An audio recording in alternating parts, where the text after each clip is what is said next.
Mari kita satu dalam doa. Bapa kami dalam surga, biarlah kami boleh menjadi penyembah-penyembah-Mu yang benar Tuhan. Kami percaya Tuhan, untuk kami lakukan dalam hidup kami Tuhan, menjadi penyembah yang benar di hadapan-Mu. Terima kasih Bapak untuk kesempatan, peluang untuk kami bisa beribadah, memuji menyembah Tuhan dan mendengarkan firman-Mu Tuhan. Kami sangat-sangat membutuhkan firman-Mu, sebab firman-Mu adalah berita buat kaki kami dan terang buat jalan hidup kami. Untuk itu Tuhan, kami mau mendengarkan firman-Mu dengan fokus, karena firman-Mu itu sungguh-sungguh kami butuhkan. Engkau yang akan menguruskan kami dengan firman-Mu, dan firman-Mu itu yang membuat kami bisa berubah menjadi manusia baru, seperti yang Tuhan kehendaki. Terima kasih Bapak untuk peluang kesempatan buat kami bisa beribadah pada tahun ini. Biar ibadah tahun ini boleh memberikan kami kekuatan untuk bisa memasuki tahun 2023 bersama dengan Tuhan. Urapi kami semua, urapi hamba-Mu. Di dalam nama Tuhan Yesus kami berdoa mengucap syukur. Haleluya. Yang percaya berkati berkata, tepuk tangan buat Tuhan Yesus. Silakan dulu saudara sekalian. Shalom. Kurang kencang. Shalom. Apa kabar? Luar biasa, puji Tuhan. Saya mengucapkan terima kasih kepada panitia yang memberikan saya kesempatan untuk menyampaikan firman Tuhan, Pak Stephen, Pak Samson, dan terutama Pak Hotman. Ini my old buddy, saudara ya. Teman seperjuangan ketika saya di City, saudara. Dan juga kepada Pak Batara. Ya. Pak Batara ini saya kenal puluhan tahun lalu, saudara. Waktu itu beliau ada di DFC, saya ingat sekali itu. Di DFC, tahu DFC? Deposit Funds Clearing. Ya. Dan waktu saya di finance, ya, saya pernah dipanggil, sekretarisnya Caroline, ya, dipanggil. Ajak ngobrol, saudara. Salah satu yang saya nggak pernah lupa ya. Dia bilang begini, ini penting. Ya. Omongan CEO itu penting. Pada waktu itu belum CEO Citibank, itu udah penting, apalagi tadi saudara ya. Dia bilang begini, beliau mungkin lupa, kalau saya nggak lupa, karena itu mengiang dalam hidup saya. Kalau financial bertumbuh, jangan lupa, rohani harus bertumbuh. Jadi, grow financially and grow spiritually. Itu bagus sekali saudara. Jadi saudara mungkin boleh bertumbuh, ya, boleh karir meningkat. Tapi jangan lupa, rohani juga mesti meningkat. Amin. Kalau saudara rohani nggak meningkat, karir meningkat. Nanti minta mobilnya mengkilat, rumahnya bertingkat, istrinya 4. Karena rohani nggak bertumbuh. Ya. Makanya itu pesan menurut saya, itu ajaib dan luar biasa. Itu bukan pesan pendeta waktu itu. Ya. Tadi saya waktu dengerin sambutan beliau, saya bilang sebenarnya saya nggak usah diundang, beliau aja yang khotbah. Karena Pak, isi khotbah saya itu sama. Jadi saya pikir, tadi saya mau pulang, saudara. Karena sama saudara sekalian ya, isinya begitu saudara ya. Saudara beruntung punya CEO ya, yang spiritually luar biasa ya. Ibu Debbie lebih beruntung lagi saudara sekalian. Tuhan, ya. Kita makhluk yang beruntung kalau kita di dalam Tuhan. Ya. Waktu saya diberikan singkat. Ya, tadi saya ekspektasi biasa khotbah saya itu 50 menit. Ya. Tapi dikasih cuma 20 menit. Ya, saya nggak bisa apa-apa saudara sekalian. Tapi untung tadi udah dibantu pendahuluannya oleh Pak Betara. Jadi saya pendahuluan udah beliau, saya intinya di tengah, kemudian nanti tinggal penutup aja saudara sekalian. Ya, khotbah kan cuma 3, pendahuluan, ya, isinya kemudian penutup. Nah, saya mungkin bagian banyaknya di penutup saudara ya. 2 Korintus 5 ayat 17. Ya. Nama saya Cecep Suparman. Saya sebenarnya agak risih ya dipanggil Cecep ya. Kenapa saudara? Kakak saya itu ada 2 ya. Yang pertama namanya Irman Suparman. Bagus ya, Irman Suparman. Yang kedua Irwan Suparman. Saya Cecep. Saya pernah agak protes ya. Kenapa nggak Irfan, Irsan, atau Ir-Ir yang lain lah. Tapi Cecep. Ya, saya sebenarnya mau ganti sekalian ya. Tapi kan udah ijazah, itu udah Cecep semua. Yang merepotkan kalau saya diminta ke Singapura untuk training. Bukan training sih sebenarnya. Ada project jadi saya mesti ke sana. Kenalan sama orang di Singapura yang jadi satu tim nanti. What is your name? Saya sebut my name is Cecep. What? Cecep. How do you spell it? Saya spell kan C-E-C-E-P. Cicip. No, Cecep. No, you spell C-E-C-E-P. Cicip. Whatever you call me, I yes there. Jadi saudara ya udahlah ya. Nama Cecep ya. Yang lebih repot nama saya kan kelahiran ya jadul ya saudara ya. TJE, P gitu. Itu lebih rumit saudara sekalian. Ada yang telepon, bisa bicara Bapak TJE. Oh, ini orang nggak tahu ejaan lama saudara ya. 2 Korintus 5 ayat 17. Ya. Saya cuma 4 slide, sebenarnya bukan 4 slide ya, isinya cuma 2 gitu saudara ya. 2 Korintus 5 ayat 17 dikatakan begini. Ini udah langsung semua ya. Kalau bisa sih satu-satu ya, bisa fokus ya. Udah jadi satu semua ya. Ya udah nggak apa-apa ya. Biasanya kan kalau presentasi itu satu-satu begitu. Ya, for information, Citibank yang paling jago presentasi, ya, pemenangnya berkali-kali, itu Pak Batara. Boleh tanya saudara, ya, itu kalau presentasi nggak ada yang lain. Ya, pernah beliau presentasi nggak ada yang kencing satupun. Tanya, ya, nggak ada yang kencing. Ya, pas beliau selesai baru pada kencing selesai. Itu saya bukan muji-muji, saya nggak ada keuntungan apa-apa dari beliau, tapi itu memang fakta. 2 Korintus 5 ayat 17. Jadi siapa yang ada di dalam Kristus, ia adalah ciptaan baru. Yang lama sudah berlalu, sesungguhnya yang baru sudah datang. Pastikan saudara ada di dalam Yesus. Kok nggak amin saudara? Amin. Pastikan saudara ada di dalam Yesus. Amin. Sebab syarat utama kalau kita mau jadi ciptaan baru harus ada di dalam Yesus. Ya. Ia adalah ciptaan baru, yang lama sudah berlalu, sesungguhnya yang baru sudah datang. Jadi bukannya baru mulai datang, sudah datang.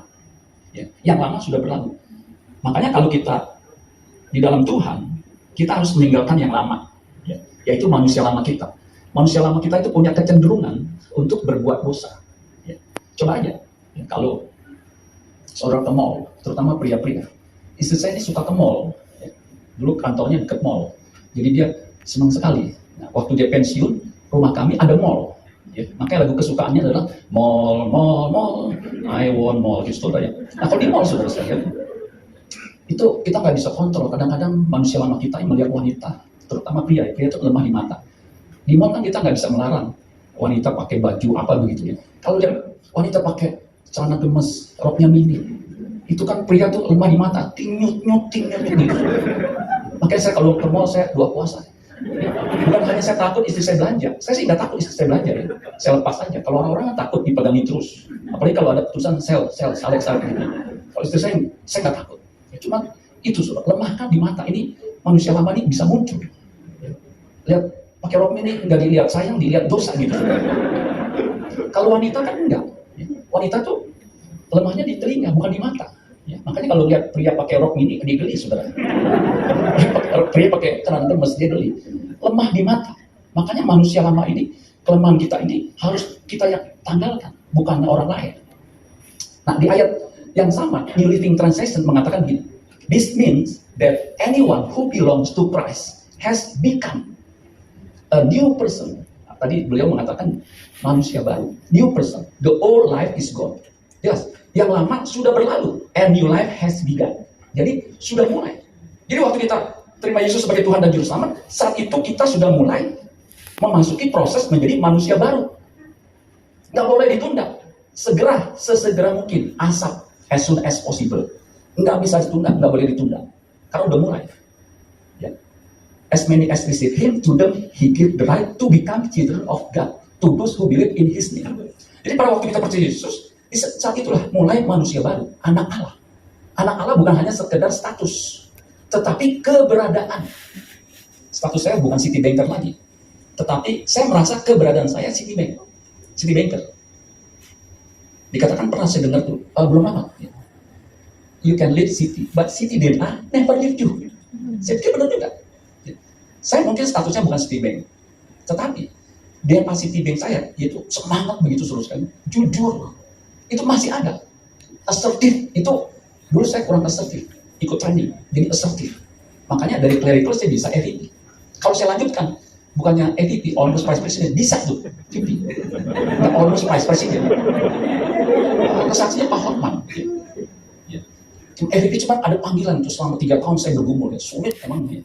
Nanti saya saksikan kalau ada waktunya saudara. Jadi saudara sekalian, kita memang harus mengalami perubahan. Bukan hanya status. Waktu percaya Yesus memang dikasih status. Right. Anak Allah. Tetapi keberadaan kita harus menjadi anak Allah. Yaitu manusia baru. No option. Nggak ada pilihan lain.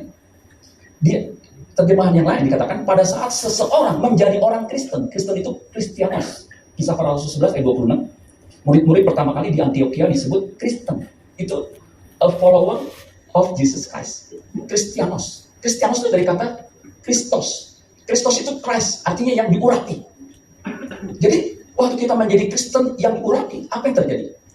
Ia menjadi orang yang hatinya sama sekali baru. Jadi berubah, hatinya sama sekali baru. Ia tidak lagi seperti yang dahulu. Ia mulai menempuh hidup yang baru. Jadi kalau jadi orang Kristen, masih melakukan kehidupan yang lama.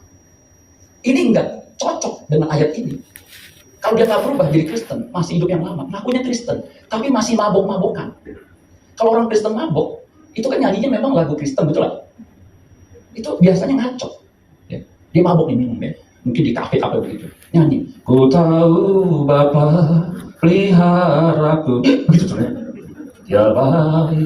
Dia baik, ku yakin dia selalu sertaku. Indomie selera acok. Dia pungut sana pungut sini. Ya telah mati dibangkitkan jarum coklat. Ngacok semua. Saya pernah waktu acara Citibank, teman satu kamar saya mabok. Aduh, saya nggak berani ngomong di sini ya. Itu ngomongnya ngacok betul-betul. Dia kan ada lift, itu liftnya kaca. Dia lihat, itu orang siapa jadi banget? Ya elu. Dia lihat orang, dirinya sendiri dia nggak kenal. Makanya kalau jadi orang Kristen masih mabok, waduh, panggil sini, suruh diri di sana, tunjuk, salibkan dia, nggak cocok. Masih judi kena 303 saudara. Masih berzina, selingkuh. Ada yang bilang, orang Kristen yang ngomong, selingkuh itu selingan indah keluarga utuh. Jadi kalau kita selingkuh tuh keluarga kita utuh, kita punya gairah. Jadi kalau kerja jadi makin semangat. Kenapa? Takut ketahuan tapi kita bisa putar begitu sehingga nggak terjadi. Jadi itu makin gairah. Saya bilang, tahu dari mana ini? Selingkuh bukan selingan indah keluarga utuh, selingan indah keluarga hancur, lebur. Nggak mungkin orang selingkuh keluarganya utuh, nggak ada. Apa ada wanita yang mau suaminya punya istri kedua atau selingkuhan? Nggak ada. Coba ditanya, wanita mau kan dimadu? Pilih mana? Mau dimadu apa diracun? Dua-duanya nggak mau. Nggak akan ada. Saya komitmen, kalau nikah udah nggak boleh ada apapun. Karena istri saya pernah bilang, nggak boleh ya selingkuh apa macam-macam. Makanya saya nggak pernah selingkuh. Sudah sampai saat ini saya berusaha sebagai ancam. Kalau selingkuh, gue potong habis semua. Saya kaget ya, saudara. Jadi itu saya ngeri juga gimana, saudara ya. Ampun ya. Jadi saudara yang menjadi Kristen, jangan sampai masih hidup yang lama. Amin. Konsekuensi logis. Ya. Kan life is about consequences. Kalau kita percaya Yesus menjadi Kristen, yang lama harus sudah berlalu, is gone. Yang baru mulai. Maka dikatakan, ia tidak lagi seperti dahulu. Ia mulai menempuh hidup baru. Hidup itu sebenarnya adalah sebuah perjalanan. Yang setuju katakan amin. Sebuah perjalanan. Perjalanan apa? Bisa. Perjalanan pulang, betul nggak? Kita sebenarnya nanti akan pulang. Nanti habis kebaktian, nggak ada yang stay di sini sampai pagi kan? Pasti pulang, betul nggak? Sama saya juga walaupun diundang, pasti saya pulang. Nggak mungkin saya stay di sini. Semua pasti pulang. Nah kita semua pasti pulang ke rumah Bapa di sorga. Nggak ada yang amin saudara sekalian. Pulang itu bahasa eufemisme, bahasa penghalusan dari kata kematian. Makanya telah berpulang ke rahmatullah, telah pulang ke rumah Bapa. Itu sama dengan mati. Dan semua orang pasti mati, amin. Kok yang amin sedikit saudara? Semua orang pasti mati, amin. Yang nggak amin juga mati saudara. Iya. Karena kematian itu realitas yang paling nyata dalam hidup ini. Makanya pastikan sebelum kita pulang, kita menjadi manusia baru. Sebab hanya manusia baru yang berkenan kepada Bapa di sorga. Yesus prototipe manusia baru yang berkenan. Makanya di Matius 3 ayat 17 waktu dibaptis ada suara, inilah anakku yang kukasihi, kepadanya aku berkenan. Jadi kita pasti mati semua. Cuma kita nggak tahu. Ya, kapan matinya nggak tahu. Itu random. Ya, tidak menurut abjad. Random. Ya. Semua orang pasti mati. Bisa saudara duluan, saya belakangan. Atau kebalikan, saya belakangan, saudara yang duluan. Ya random. Kita nggak tahu. Kalau menurut abjad, yang A dulu. Kalau yang nama A itu saya perhatikan, orang Tionghoa. Itu Abun, Abeng, Amoy. Itu kalau menurut abjad, dia duluan. Bapak C, nomor 3 dong. Enggak, kan TJ, T. Paling belakang. Yang B duluan dong. Ya, terserah yang nama B duluan. Gitu. Tapi kan nggak tahu pasti. Oh yang tua dulu Pak, yang mati duluan tuh yang tua. Jangan salah, syarat mati itu nggak harus tua. Yang muda juga bisa mati, betul nggak? Itu Pak yang udah di ICU, yang udah bengek. Kalau dimasukin infus, itu bunyi. Itu duluan, belum tentu. Anak muda juga bisa mati. Karena semua orang pasti mati. Pendeta bisa mati nggak? Semangat banget saudara. Harus dendam. Nah jadi saudara sekalian pastikan sebelum kita pulang menghadap Bapa di sorga, kita berubah menjadi manusia baru. Menjadi manusia baru. Enggak ada di situ ya. Ininya. Apa? Slide-nya. Saya masuk ke bagian yang kedua nih. Kata ciptaan baru itu dari bahasa Yunani, ciptaan itu ktisis, artinya creation, creature, institution, being. Being itu keberadaan. Ya. Makanya pastikan keberadaan kita itu baru, ya, kainos. Ya. Nah, kata ktisis juga artinya formation. Formation itu bentuk, ya, bentuk. Makanya jadi transformation. Tadi sempat disinggung. Formation itu ditambah transformation artinya perubahan. Ya. Kainos itu new, fresh, atau unprecedented, artinya tidak pernah terjadi sebelumnya. Jadi beda sama sekali. Itu kata kainos. Ya. Makanya kalau saya boleh simpulkan, boleh nggak saya simpulkan? Boleh, saya korban saudaranya. Manusia ciptaan baru itu sama dengan manusia baru, sama dengan lahir baru, sama dengan lahir kembali, sama dengan anak Allah, sama juga man of God. Yang kalau kita ringkas, manusia baru itu adalah manusia yang berkodrat ilahi seperti Kristus. Seperti Kristus. Makanya hanya orang seperti Kristus yang menyukakan hati Bapa di surga. Kalau tidak seperti Kristus, sulit Bapa disukakan. Makanya satu-satunya usaha kita, fokus kita adalah apakah kita kerja, apakah kita dagang, apakah kita apapun, dimanapun kita berada, kita fokusnya adalah bagaimana kita berubah menjadi seperti Kristus. Amin, saudara sekalian. Ini menunjukkan Kristus banget ini orang.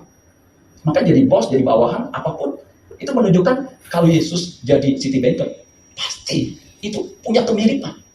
Dia nggak mungkin nyolong-nyolong, korupsi waktu, nggak mungkin. Ya.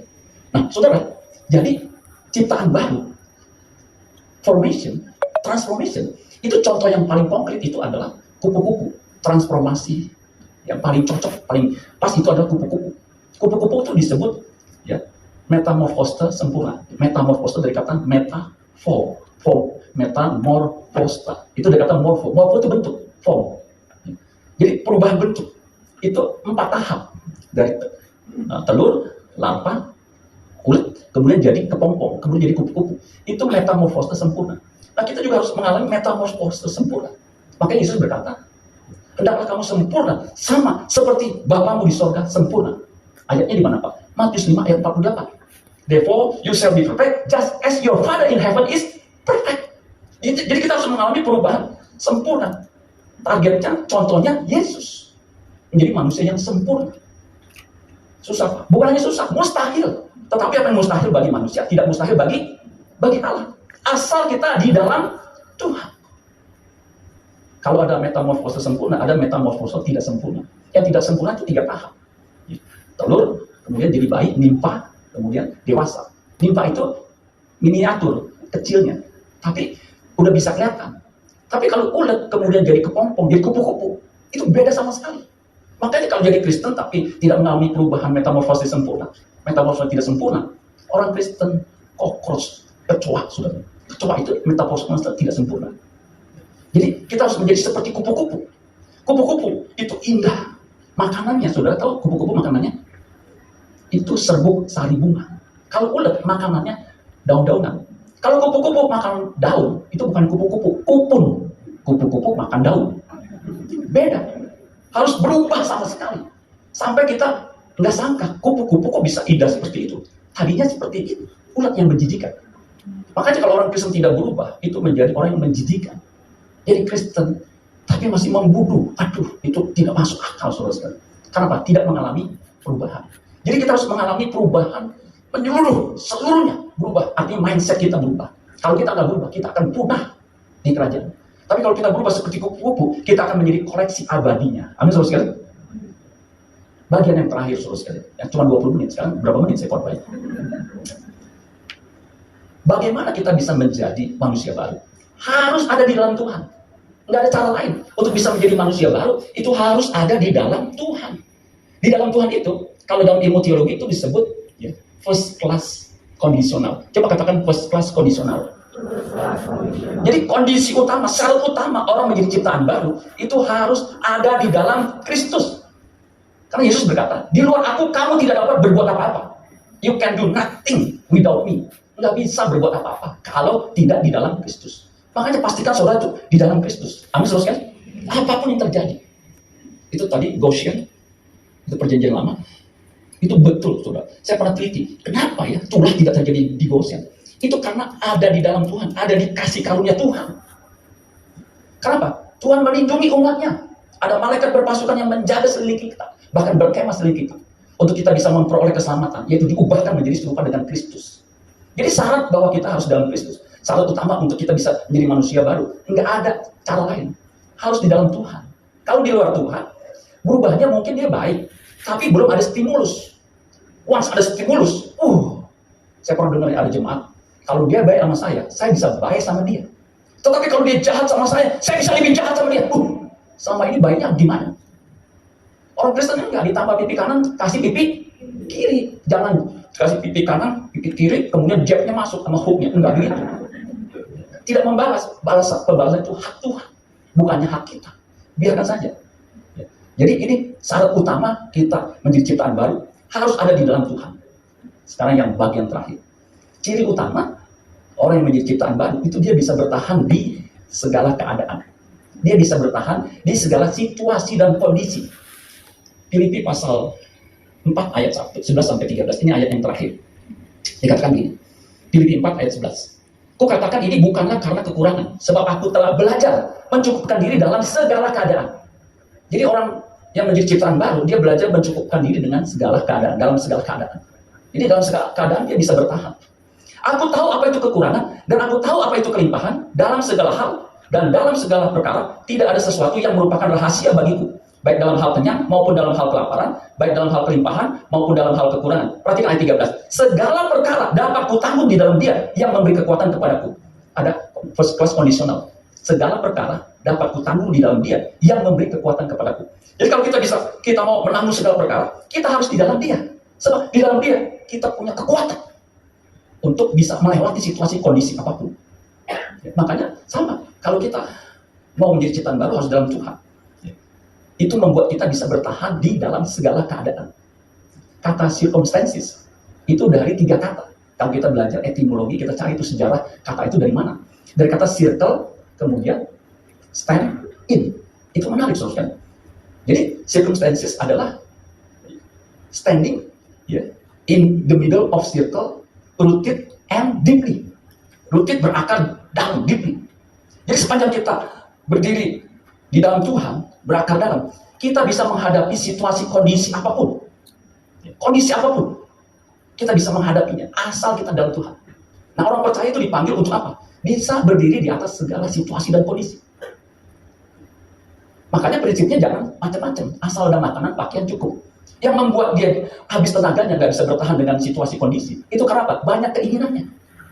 Kalau orang banyak keinginannya, tenaganya habis.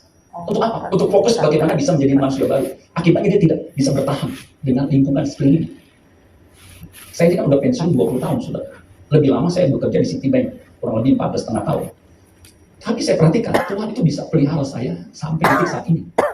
Saya punya prinsip yang sederhana, hidup sederhana. Jadi saya makan nggak terlalu banyak. Apalagi udah umur begini. Makan tuh nggak banyak, yang banyak pantangannya, saudara. Iya betul, kalau udah tua yang banyak pantangannya. Saya sederhana, makan apa adanya. Ada di meja, apapun saya makan. Jadi sederhana. Mobil saya nggak ganti-ganti.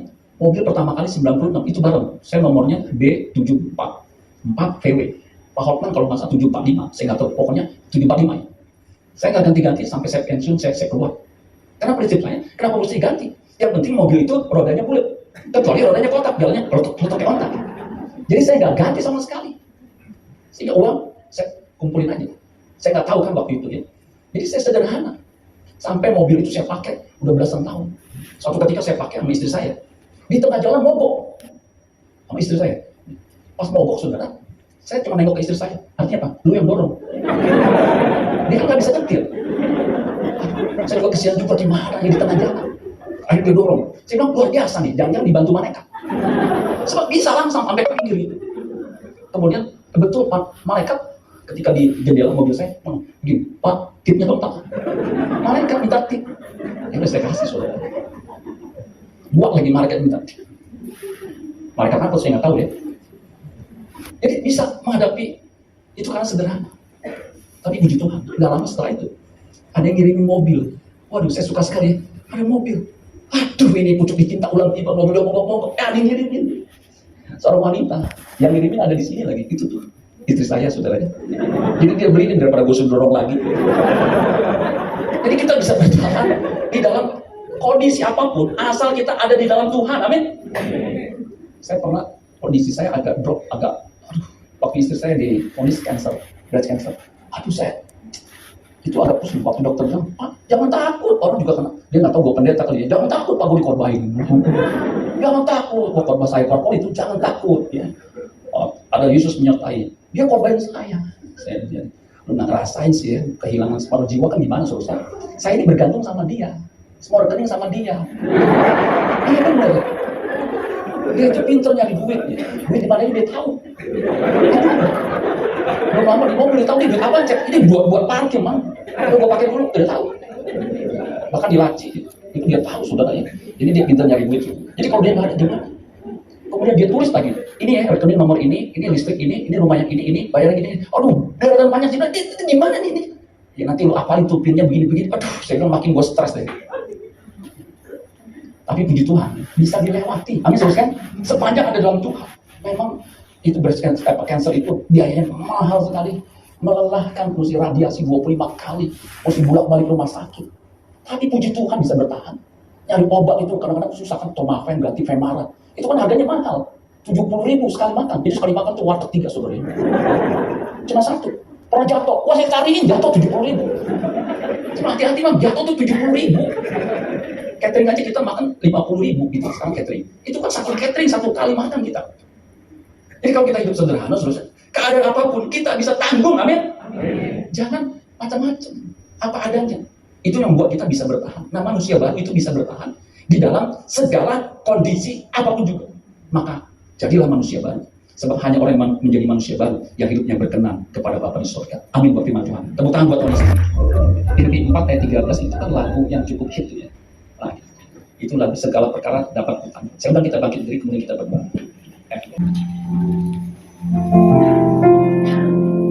Segala perkara dapat kutanggung di dalam Dia yang memberi kekuatan. Yesus penolong dan sahabat.